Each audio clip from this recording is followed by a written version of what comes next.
பிரைஸ்லாம் கர்த்தர் ஸ்தோத்திரம் உண்டாதாக. நம்ம வேதத்தை பற்றி இப்போ பார்த்தோம், வசனத்தை பற்றி, பக்தி விருத்திக்கு எதுவான வார்த்தைகளை பற்றி பார்த்தோம், சபைக்குள் போதனைகளை பார்த்தோம். இப்போ பரிசுத்தாவியை துக்கப்படுத்தாதீர்கள்.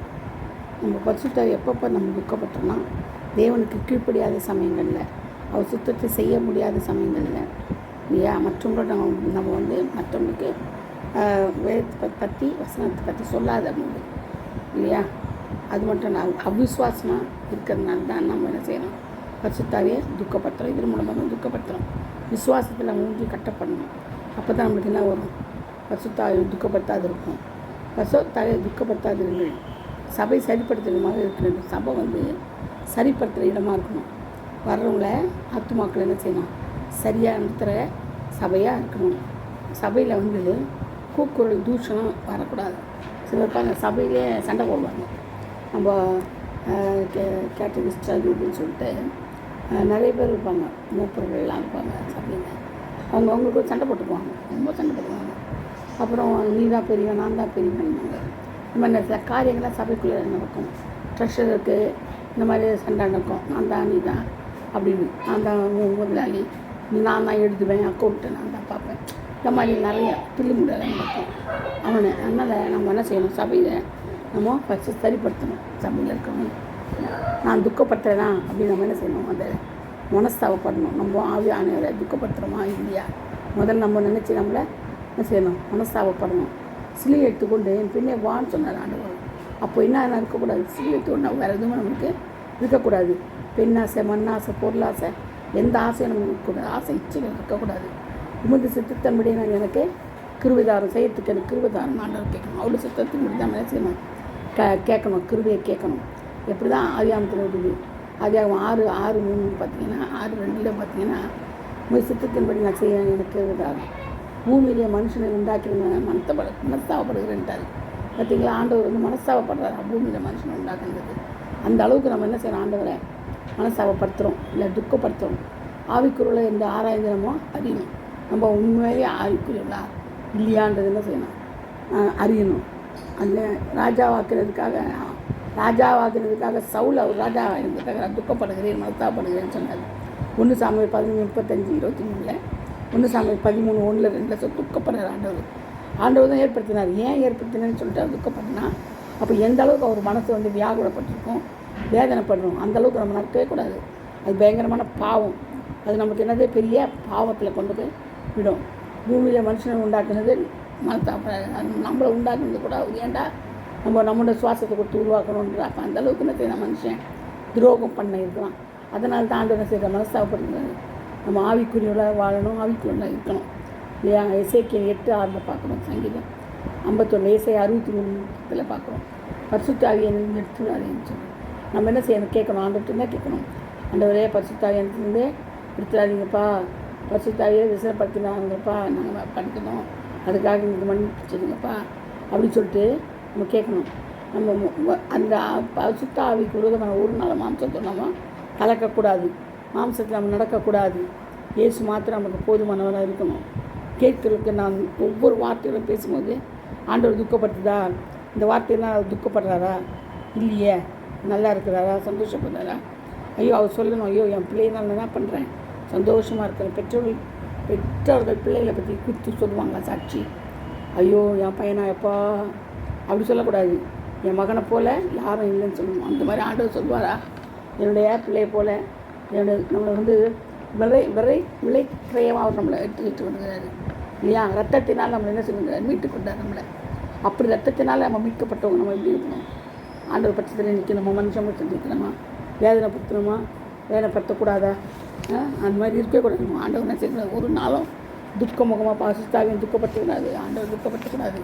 ஆவியானவர்களோடு கூட எப்போது இருப்பார், இருந்துகிட்டு தான் இருப்பார். ஒரு நாள் என்ன செய்ய மாட்டார், அவர் வேதனைக்குரியவர்களாக இருக்க மாட்டார். அதனால் நம்ம ஆண்டவர் கிடைச்சக்கூடாது, துரோகம் நினைக்கக்கூடாது, மற்றவங்களை ப்ரைஸ் பண்ணக்கூடாது. ஆவியானவர் மட்டும் நம்ம ப்ரைஸ் பண்ணி தெரிச்சிட்டே இருக்கணும். ஆனால் அவரை துதிச்சிட்டே இருக்கணும். இது பிடிக்குமா, தேவனுக்கு இது பிடிக்குமா, ஏசுப்பாக்கு இது பிடிக்குமா, பிடிக்காதா, செய்யக்கூடாது. நீங்கள் கேட்கணும், ஆண்டவரை இது பிடிக்குது அவங்களுக்கு, நான் பண்ணுறது உங்களுக்கு பிடிக்குதுன்னு கேட்கணும். கேட்கும்போது அவங்க சொல்லுவாங்க, தாராளமாக போய் சொல்லுவாங்க. மனுஷன் மூலியமாக பேசுவார், தூதர் மூலியமாக பேசுவார், பரிசுத்த ஆவியானவர் பேசுவார்.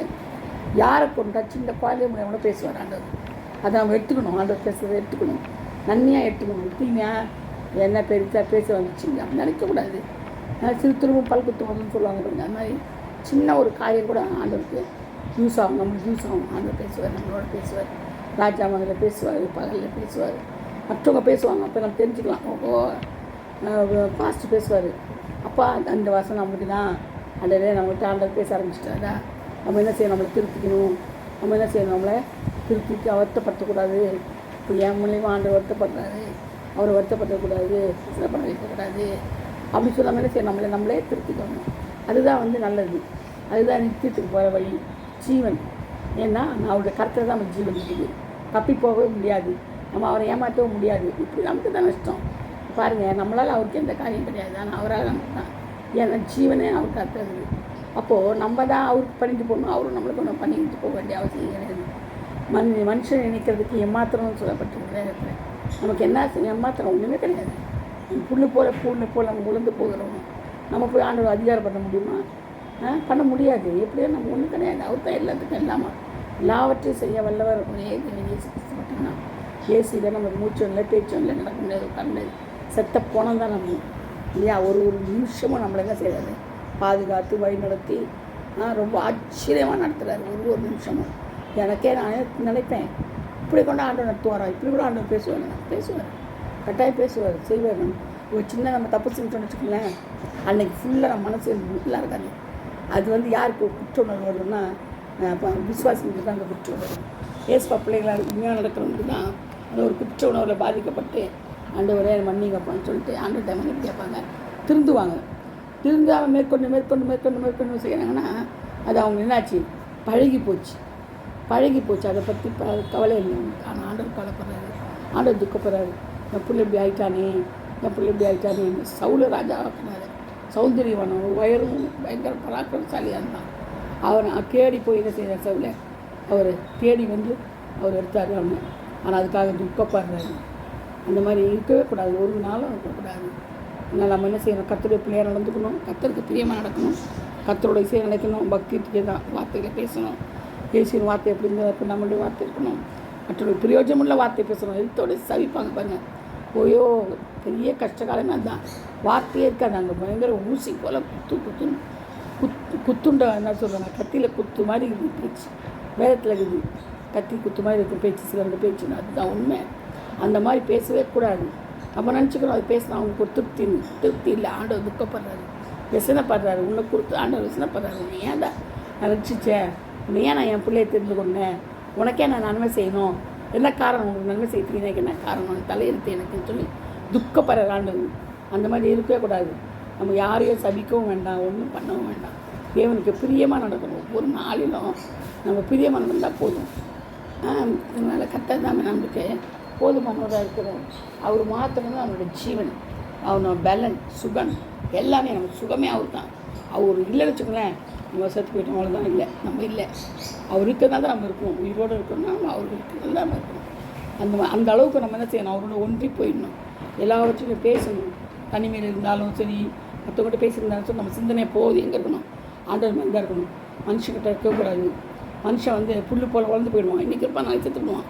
அவன் நம்பி என்ன பிரயோஜனம் இருக்குது, ஒரு பிரயோஜனம் இல்லை. அதனால தான் சுவாசம் உள்ள மனுஷன் நம்பதை பார்க்கணும். கர்த்தர் பேர் பெற்றதாக இருப்பது நல்லது ஆண்டவர் சொல்கிறார்.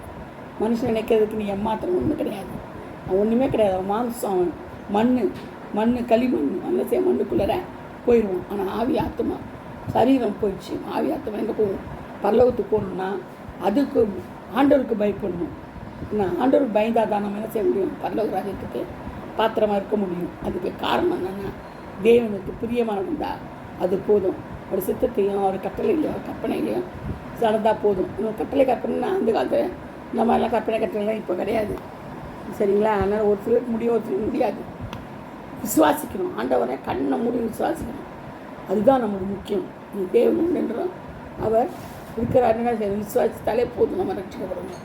அதான் சொல்லணும். அது மட்டும் இல்லை, முடிவு பெறும் நிலைமை இருக்கணும், அவன் தான் ரட்சிக்கப்படணும். நான் தேவன் மாத்திரம் நம்மளுக்கு போதுமானோம். நான் உலக மாம்சைக்கு உலகி போகணும், பெருமைக்கு போகணும், பெருமை எடுத்து போகணும்.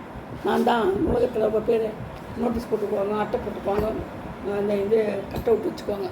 அதெல்லாம் உலகத்தில் முடிஞ்சு போயிடும். நீ ஒரு கெஸ்ட்டு, நீ உலகத்துக்கு நீ சும்மா கெஸ்ட்டு இருந்து கூட போகிறேன். இங்கேருந்து கொண்டு வந்து ஆடம்பரம் பண்ணலாம் தேவையில்லையே. இல்லை ஆடம்பரம் பண்ணி என்ன பண்ண போகிறேன்? நீ அடுத்தவன் தான் அனுபவிக்க போகலாம். இது சொத்து சுதந்திரம் பட்டம் பதவி எல்லாம் மற்றவனுக்கு தான் போகுது. உனக்கு ஒரு பைசாக்கு பிரயோஜனம் இல்லை. 5 பைசா கூட பிரயோஜனம் கிடையாது. உன்னோட பட்டம் பதவி எல்லாம் ஆண்டவருக்கு நீ என்ன செய்கிற? ஆண்டவருக்கு நீ பிரியம் நடத்துறியா? அதுதான் பரலோகத்துக்கு கொண்டு. நீ போகும்போது வெறும் கையாக போவியா? ஆத்மாக்குள்ள போவியா? ஆத்மா கூட இருந்தால் தான் ஒன்று எடுப்பார். ஒரு ஆத்மா கூட நான் இல்லைன்னு சொன்னால் போய் தரகத்துக்கு கொண்டு வேண்டியதான். ஆனால் பிசாசு பாருங்க, துரிதமாக வேலை செய்கிறான். இத்தனை பேரை தூக்கி ஓடுறான். அவன் டெய்லி இத்தனை சாவு, எத்தனை மரணம், எத்தனை. ஏன்னா அவனுடைய ராஜ்யத்துக்கு தேடுறாங்கள. நீ எங்கே தேடுற? நீ தேவ ராஜ்யத்துக்கு ஆள் சேர்க்குறியா? இல்லையே. தேவ ராஜ்யத்துக்கு சேர்க்காம நீ அவனுக்கு தான் ஆவி ஆத்மா சேர்ந்து கொடுத்துருங்க. அவன் தான் போயிருக்கான். செத்து பாதாளத்துக்கு எல்லாரையும் சேர்த்துட்டு இருக்கான். நீ என்ன செய்கிற? உன்னுடைய திறமை என்ன? உன்னுடைய இது என்ன? ஒரு இது பிரயோஜனம் இல்லை. ஒரு தருணம் பிரயோஜனம் இல்லை. விசாசு உக்கிரமாக செய்யணும் அவனுடைய வேலையை. ஆனால் நீ செய்கிறியா உன்னுடைய வேலையை? ஆண்டவருக்காக நீ என்ன செய்கிற? நம்ம கத்தருக்காக என்ன செய்யணும்? நம்ம தேவன் ராஜ்யத்தை கட்டணும். தேவராஜ்யத்தை கட்டணும். அவர் சுத்தம் செய்யணும். அவர் கற்பனை கட்டளை கைக்கணும். அவருக்கு பிரியமாக நடக்கணும். அது போதும். அது பரலோகத்துக்கு சரியாக இருக்கும். ஆத்துமாக்களை கொடுங்கப்பா. ஆத்துமாக்களை தாங்கப்பா. ஆத்துமாக்களை தாங்குவாங்க. ஆத்துமாக்களுக்காக ஜெபிக்கணும். அதுதான் ரொம்ப முக்கியம். ஆத்துமா இருந்தால் தான் நம்மளால் முடியும். கர்த்தர் தானே இந்த வார்த்தைகளை ஆசீர்வதிப்பாராக, பாதுகாப்பாராக, பரிசுத்தப்படுத்துவாராக. ஆமீன். லேலியா. அநேகருக்கு சொல்லுங்கள், சப்ஸ்கிரைப் பண்ணுங்கள். இந்த செய்தி அநேகருக்கு பாஸ் பண்ணுங்கள். Thank you. God bless you all.